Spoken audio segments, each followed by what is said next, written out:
देखेगा भी नहीं। और ये वास्तविकता है, ये सत्य है। तो महात्मा गौतम बुद्ध ने संसार में इसलिए कहा है दुखी दुख है, दुखी दुख है। तो 3 महाभयंकर दुख संसार में है, जर, जरा और मृत्यु। जर किसे कहते? जन्मना। किसी भी माता के पेट से हमारा जन्म होगा तो वहां दुख ही होगा। जन्मते समय भी दुख होगा और गर्भ में भी दुख होगा। जो भी योनि में हम जाएंगे, हर योनि में माता हमको मिलेगी, पिता हमको मिलेगा। मात पिता जुण जुण संग होई, कहते ना महाराज। हर योनि में हमें माता पिता मिलेंगे, और माता पिता मिलेंगे तो हमारा जन्म माता के गर्भ से ही होगा। तो जन्मते समय दुख है। और दूसरा दुख है सबसे भयानक बुढ़ापा, जरा, इसको कहते हैं जरा। और तीसरा दुख है मृत्यु। मृत्यु के समान तो कोई दूसरा तीसरा दुख है नहीं। और सारे दुख सह लेंगे मगर ये मृत्यु सब खलास। तो ये 3 दुख से छुटकारा पाना है तो दुख का कारण जो है वो उसको खोजो। कारण है भ्रम और अज्ञान। दुख का कारण क्या है? भ्रम और अज्ञान। भ्रम क्या? ये संसार को सत्य मानना। जिस संसार में हम रह रहे हैं उसको सत्य मान रहे हैं, यही सबसे बड़ा भ्रम है। जो कि ये सत्य नहीं है, जो कि ये बहुत बड़ा भ्रम हम पाले रहे हैं। सबसे बड़ा भ्रम ये है। अज्ञान क्या है? सबसे बड़ा अज्ञान है अपने आप को नहीं जानना। हम सबको जान रहे हैं, खुद को नहीं जान रहे, अपने आप को नहीं जान रहे। वो बड़ी सुंदर कथा आती है कि कोई बाजार था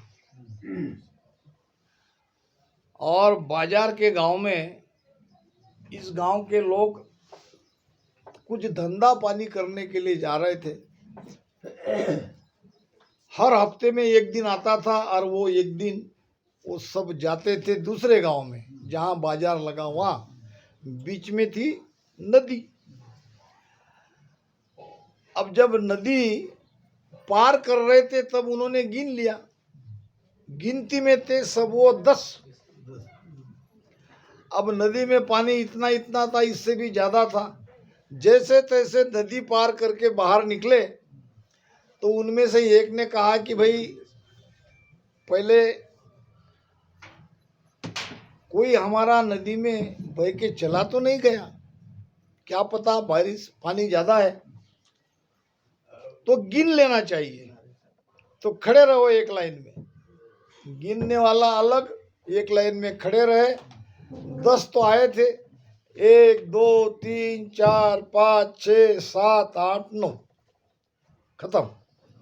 9 के ऊपर गिनती नहीं जा रही।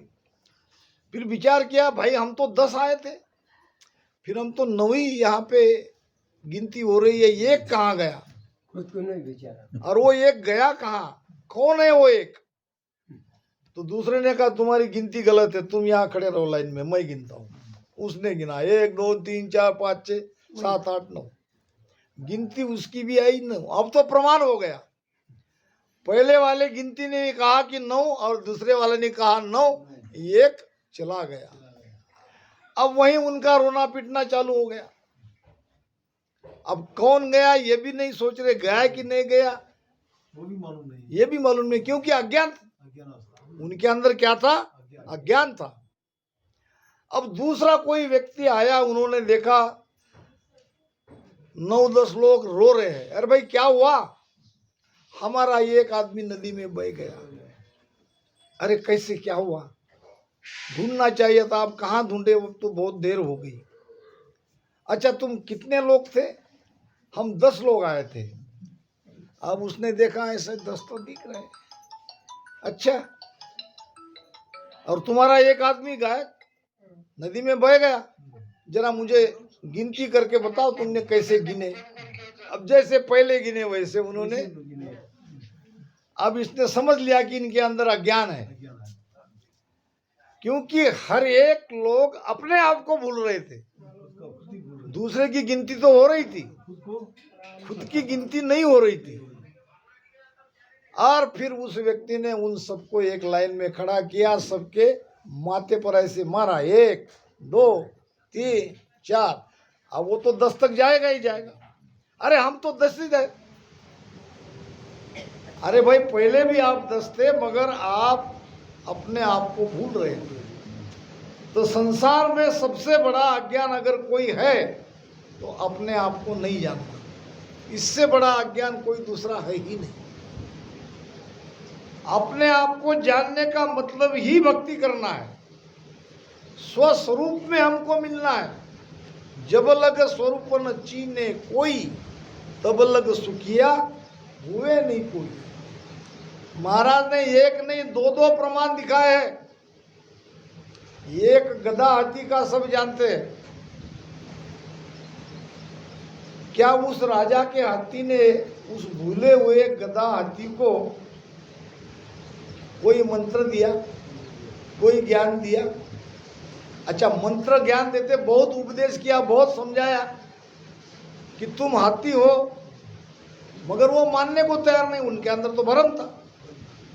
वो कहता कि नहीं, तुम कुछ भी कहो, मैं गधा हाथी हूं और मैं मेरे परिवार के साथ ठीक हूं। तुम मुझे छेड़ो मत, तुम मुझे तकलीफ मत दो, तुम तुम्हारा काम करो। मगर ये हाथी नहीं माना, जोर जबरदस्ती से पकड़ के उसको कहाँ लेकर गया? तालाब के पास। तालाब के पास जाने के बाद क्या हुआ? उसको उसका स्वरूप बताया। तुम जो कह रहे थे अब तक, मैं गधा आती हूँ, गधा आती हूँ, तुम कहाँ गधा आती हो? वो गधों की तरफ देखो, तुम्हारे तरफ देखो, मेरी तरफ देखो। तुम्हारी जाति कौन है? तुम कौन हो? किसके साथ तुम्हारा रिश्ता है? ये तुम अपने आप को देखो। और जब तक वो हाथी अपने आप को नहीं देखा, अपने आप को नहीं जाना, तब तक उसका भ्रम नहीं मिटा। हम जो यहाँ राम राम कर रहे हैं, कंठ हृदय मध्य, ये जो एक एक स्थान पार करके आ रहे हैं, 10वें द्वार के बाहर जाओगे तो क्या होगा? महाराज ने बेली ग्रंथ में कहा है, वहां अनंत पाकलिका कमल है, सहस्त्रदल कमल और अनंत पाकलिका कमल। अनंत पाकलिका कमल खुलने के बाद क्या स्थिति हुई? महाराज ने क्या देखा? ईसो अद्भुत लखायो मोय, मही मैं राम तुझो नहीं को।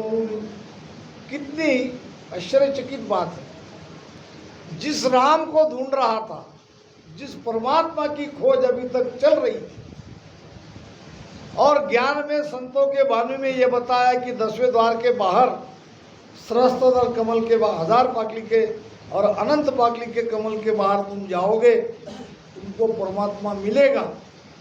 तो जब महाराज का ये 10वां द्वार खुला, अनंत पाकली के कमल के बाहर महाराज पहुंच गए, तो क्या देखा? अद्भुत। क्या अद्भुत? ईसो अद्भुत लखायो मोय, मही मैं राम दुजो नहीं। जिसको ढूंढ रहा था वो तो मैं ही था, मेरे अलावा कोई दूसरा भगवान वहां नहीं है और वहां नहीं हो सकता। इसीलिए तो मैं हमेशा कहता हूं, जहां देखना दिखना 2 बातें हो रही है, वो पद में गया ही नहीं। क्योंकि अनुभव हो रहा है और अनुभव ले रहा है, 2 हुए कि नहीं? लेने वाला एक और जो अनुभव दिखाई दे रहा है वो 2। और उस स्थान पे 2 नहीं है, एक को मिटना पड़ता है और वहाँ हम मिट जाते हैं, वहाँ वही रहता है, वही रहता है। और तब वो और मैं, इसमें कोई अंतर नहीं रहता है। दूसरा प्रमाण दिया है कुत्ते का। कांच के महल में कुत्ता आ गया, उसने अपनी परिचय दी कि उसके ऊपर भौंकने लगा। भुसता भुसता सब दिन बीत्या, ना कोई लड़्यो मोह नहीं कोई, समझा स्वान पचे तब हार्यो, अपने स्वरूपियों माय विचारो। ये दूसरा प्रमाण दिया। कुत्ता कुत्ते को देख के भौंकने लगा, दिन भर चला गया भौंकते भौंकते, दूसरा कोई कुत्ता आया नहीं, उससे झगड़ा किया नहीं, उसको काटा नहीं, भौंकता हो तो दिख रहा था मगर कोई क्रिया नहीं हो रही थी। और समझा स्वान पचे थक हार्या, भोगते भोगते थक जाने के बाद, हार जाने के बाद उसके समझ में आया। क्या समझ में आया? कि कोई कुत्ता है ही नहीं, एक कुत्ते का भरम मैंने पाल रखा था, और जब उसका भरम टूट गया कि कोई दूसरी चीज नहीं है, तब वो आनंद में चला गया, यानी भोंकना मिट गया, बंद हो गया। तो यही हाल हमारा है। ये भोंकना करना कराना कहाँ तक है? जहाँ तक हम हमारे स्वरूप को नहीं पहचानते वहाँ तक नहीं पहुँचते। सत्स्वरूप, अब यहाँ देख लो, किसका स्वरूप सत्य है? घट में सत्य कौन है? ये घट में तो सब असत ही असत है। जब तक भीतर में ये चेतन तत्व है तब तक सब सत है। महाराज कहते हैं, कौन है रे बाबा, कौन है रे बाबा, कौन है, कौन है, कौन है वो, तीन लोक में राज रयो है, ऐसी की धुन है वो, तीन लोक में राज रयो है, ऐसी की धुन है वो, राम ऐसी की धुन है वो, गुण है रे बाबा, गुण है रे बाबा, गुण है, गुण है, गुण है। गुण नाम कौन? कौन है? जो यहाँ है तो सारा ठाठ है, सब मौज है। जब तक इसमें है तब तक मौज है। यहाँ से निकलते ही रोना पीटना शुरू होता है, मगर कोई इसको रखने को तैयार नहीं। काढ़ो काढ़ो आए, आज काल दिन पाँच मेरे, सबका चलना होए, और बांधू रोवे और पूरे, अपना सोच न को। आज घड़ी पल पोर मेरे, ओ जुग जासी छाड़, और शेण हेतु तेरा सगला रे, करसी काढ़ो काढ़। काढ़ो, निकालो निकालो। रोना पीटना भी शुरू हो रहा है और निकालने की तैयारी भी शुरू हो गई, क्योंकि सबको पता है वो जब तक है तब तक सारा ठाठ है, तब तक मौज है। उसके जाते ही ये मट्टी है, और मट्टी को मट्टी में मिलाया जाता है। पांच तत्व का शरीर पांच तत्वों में मिल जाता है। तो महाराज कहे किसे रहे? उपदेश किसको दे रहे महाराज? कुण है रे बाबा, कुण है रे बाबा, कुण है रे बाबा। ये हम सबको कह रहे, जितने यहाँ बैठे सबको महाराज कह रहे कि तुम कौन हो, तुम कौन हो ये जानो। तुम ये पांच तत्व का शरीर नहीं हो। जो शरीर का नाम है ये भी रखा हुआ है। न तुम स्त्री हो, न तुम पुरुष हो, न तुम देह हो, न देह का नाम है। फिर तुम कौन हो? यही तो सवाल है। खोजो, अपने आप को जानो, अपने आप को पहचानो। इसके लिए तो करना पड़ता है ध्यान। हमें कह रहे महाराज कि भाई तुम कौन हो? तो महाराज कहते हैं ने अंचर कागज गुरु भेजा, ने अंचर कागज गुरु भेजा, पढ़ सही हम किया, अब हम चल्या अगम को भाई, अब हम चल्या अगम को भाई, मात पिता तज दिया रे बांधा, ओ जुग मोयन जानेला। ये जगत मेरी सत्ता को नहीं जानता। अब ये माया माता ब्रह्म पिता का त्याग ये जीव कब करता है? कैसे समझे कि अब हम उस देश में जा रहे हैं, अब हम हमारे कुल से अलग हो रहे। ने अंचर कागज गुरु भेजा, सदगुरु या सदगुरु परमात्मा दोनों एक ही है। या तो उसको भगवान को हो या सदगुरु को, हर गुरु दोय ना जानो हो।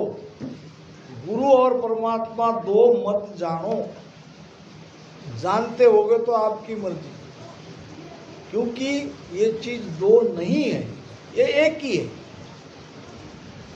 तो सदगुरु की मेहर से ये नयनचर रूपी कागज घट में प्रकटता है, नयनचर प्रकटता है। महाराज कहते हैं, तीन खान का बीज जगत में देखे परखे सोई, उद्बुद्ध माय कला प्रगटे बिरला जाने को। खानी कितनी है? चार। कौन कौन सी? खानी का संबंध किससे है? उत्पत्ति से। अगर आप कहते हो कि नयनचर उत्पत्त होता है तो गुरु की आवश्यकता नहीं रहती। हम खेती बाड़ी किसानी करने वाले लोग हैं, किसान लोग हैं, और हमको पता है जो चीज़ हमें चाहिए खेत में, उसका बीज ले आओ, खेत में डाल दो और ले लो। मगर नए अंचर का बीज जगत में नहीं है, रहता तो ले लेते। ये प्रकटता है। तो चार खानी जिसमें से उत्पत्ति होती है, एक है जर खान, जरायुज खान। प्राणियों की उत्पत्ति जरायु खान से होती है। एक है अंडज, अंडज खान। पक्षी की उत्पत्ति अंडज खान से होती है। और एक है अंकुर खान, ये पेड़ पौधे अंकुर खान से पैदा होते हैं। और एक है उद्बीज खान। और हमारी भक्ति, हमारा ज्ञान ये उद्बीज खान से आता है। तीन खान का बीज जगत में देखे परखे सोई। तीन खान का बीज देख के, परख के, मांग के मिल सकता है, ले सकते हो। मगर उद्बुज खान का जो जीव प्रकटता है वो आप पैदा नहीं कर सकते। हमारी बहन बेटी बैठी है, माथे में क्या मैल होने के बाद पैदा होती है, पता है आपको? जूं। वहाँ मेल फीमेल नहीं है, वो मैल से पैदा होती है, वो उद्बीज खानी है। और हमारा ये नयनचर उद्बीज खानी में आता है। मगर नयनचर के लिए ऐसा भी नहीं है कि कुछ करो ही नहीं। जैसे जुआ पैदा होने के लिए वहाँ मैल का होना जरूरी है, यानी वैसी स्थिति प्रकट करनी पड़ेगी। नयनचर प्रकट करने के लिए आपके अंदर वो वैसी स्थिति, वैसा खेत आपका तैयार होना चाहिए, तभी तो वो कुदरती प्रगटेगा। ऐसा नहीं है कि भाई कुछ नहीं करना, ये उद्बीज खाना है तो आ जाएगा अपने आप, नहीं नहीं, पूरी तरह से इसको समर्पण करना पड़ेगा, लगा देना पड़ेगा पूरा। कुछ भी बचाना ये आपके लिए अहितकारी है, तब प्रगटेगी वो सत्ता। तो महाराज कहते हैं जब ये कुदरत कला घट में प्रगटती है तो आपको ये अमरलोक का फरमान नोटिस कागज मिल गया। अब आप चाहकर भी 3 लोक में नहीं आ सकते, आपको जाना ही पड़ेगा उस देश में। जात जात आनंद पद जासी, आगे पीछे सोई, मिन का देह बिन और देखना वो हंस धरे न कोई। एक बात हो सकती है, अनंत की यात्रा है, अनंत की यात्रा में समय लग सकता है, मगर आप उसी देश में जाओगे, जाते जाते जाओगे, ये शरीर नहीं तो दूसरे शरीर से जाओगे, एक के बाद एक के बाद एक, 3 शरीर आपको आगे मिलने वाले हैं, मगर उसी देश में जाने के लिए अब माता पिता का त्याग होना अब निश्चित है। ने अंचर कागज गुरु भेजा, पढ़ सही हम किया। पढ़ने का मतलब क्या है? जब वो सत्ता प्रगटती है तो हमारे अनुभव में आती कि नहीं वो चीज, हमें लगता है ना। दिन रात अड़ियो यूं गर्भ तैसो, हमारी माता बहनें पता चलता है अंदर में क्या हो रहा है, बच्चा क्या कर रहा है, खेल रहा है, कहाँ घूम रहा है, सब माता बहनें जानती है, दिखाई नहीं देता है। ऐसे ही एक कला प्रगटती है तो सबको उसका पता चलता है कि कोई चीज हमारे अंदर आ गई। पढ़ने का मतलब उसका अनुभव करना, उसके साथ सुरती लगाना। पढ़ने का मतलब और क्या है? उसके साथ सुरती लगा के आगे उस यात्रा को बढ़ाना।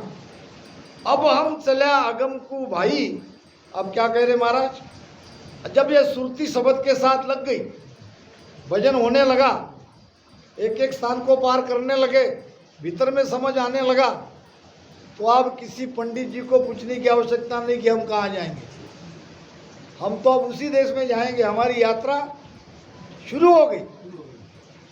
अब हम हमारे माता पिता को छोड़ेंगे, जैसे मृत्यु के बाद हम हमारे माता पिता को छोड़ते हैं, वैसे ही अमरलोक में जाने के बाद ये माया रूपी माता, ब्रह्म रूपी पिता, इनसे दूर हो जाते, इनको छोड़ जाते। अगर ये नहीं छूटे तो क्या होगा? संसार में रहना पड़ेगा, संसार नहीं छूटेगा, आना जाना नहीं मिटेगा। इसीलिए तो माया की कोई भी भक्ति करो या ब्रह्म तक की कोई भी साधना करो, आप इस कुल से अलग नहीं हो सकते। महाराज कहते हैं, तन मन धन गुरुदेव जी को दिया, कुल तज शरणे आया। तन मन धन गुरुदेव जी को दिया, कुल तज शरणे आया। ज्ञान विचार भेद सब सूझा, ने अंचर हम पाया। तन मन धन गुरुदेव जी को दिया, गुरु के शरण में चले गए। शरणा का मतलब मैं हमेशा बताता हूँ, शरणा का मतलब राम राम नहीं लेना है। गुरु ने बता दिया बेटा कंठ में भजन कर, फिर सत्संग में जाके मिले, प्रणाम कर लिया, बापू बापू कह दिया, ये शरणा नहीं है। अब 4 महीने में, 6 महीने में, 2 महीने में सत्संग में जाओगे, बापू मिलेंगे, दर्शन करोगे, हो गया क्या शरणा? बीच में ये कितना बड़ा गैप है। शरणा ये नहीं है, शरणा है मनमुखी से गुरुमुखी हो जाना। गुरु ने जो ज्ञान दिया है वो तो आपके साथ है। आप जहां भी हो, आप घर में रहो, कहीं रहो, ज्ञान के साथ रहो, गुरु ज्ञान की आज्ञा में रहो। अब की मन की बात मत मानो, गुरु की बात मानो, ज्ञान की बात मानो। ज्ञान कहे तो जाना, ज्ञान के साथ चलो, यह है शरणागति। तन मन धन गुरुदेव जी को दिया, वो तो दे दिया। अब कुल तो शरणे आया, कुल हमारा है माया और ब्रह्म का। माया की भक्ति छोड़ दी, ब्रह्म की भक्ति छोड़ दी, और सदगुरु का जो भेद सदगुरु ने दिया वो धारण कर लिया। भेद से भजन करने लगा। वाणी अर्थ भेद सब सूझा। कब सूझा? नियंचरम पाया। वो नियंचर प्रगटते ही वाणी क्या कह रही है, ये साखी क्या कह रही है, ज्ञान क्या कह रहा है, ये नियंचर आने से समझ में आता है। ये मास्टर चाबी है, हर एक ताले इसको खोल लो। एक सेठ जी थे, 40 साल से उसका एक नौकर था, बड़ा ईमानदार। अब एक दिन सेठ ने अपने कमर में जो चाबी का गुच्छा लटकाते ना, वो दे दिया पूरा। 40 साल हो गए, ईमानदार है। अब एक दिन आया वो 40 साल वाला नौकर सेठ जी के पास। सेठ जी, अब बोले क्या? जरा गुस्से में था, आपका मुझ पर विश्वास ही नहीं है। मैंने 40 साल आपकी गुलामी की, ईमानदारी से आपकी नौकरी की, आपने मुझ पर विश्वास नहीं किया। शेख जी कहने लगे, क्या हुआ भाई? सारे घर की चाबी तो मैंने तुम्हें सौंप दी, इससे ज्यादा विश्वास और क्या चाहिए?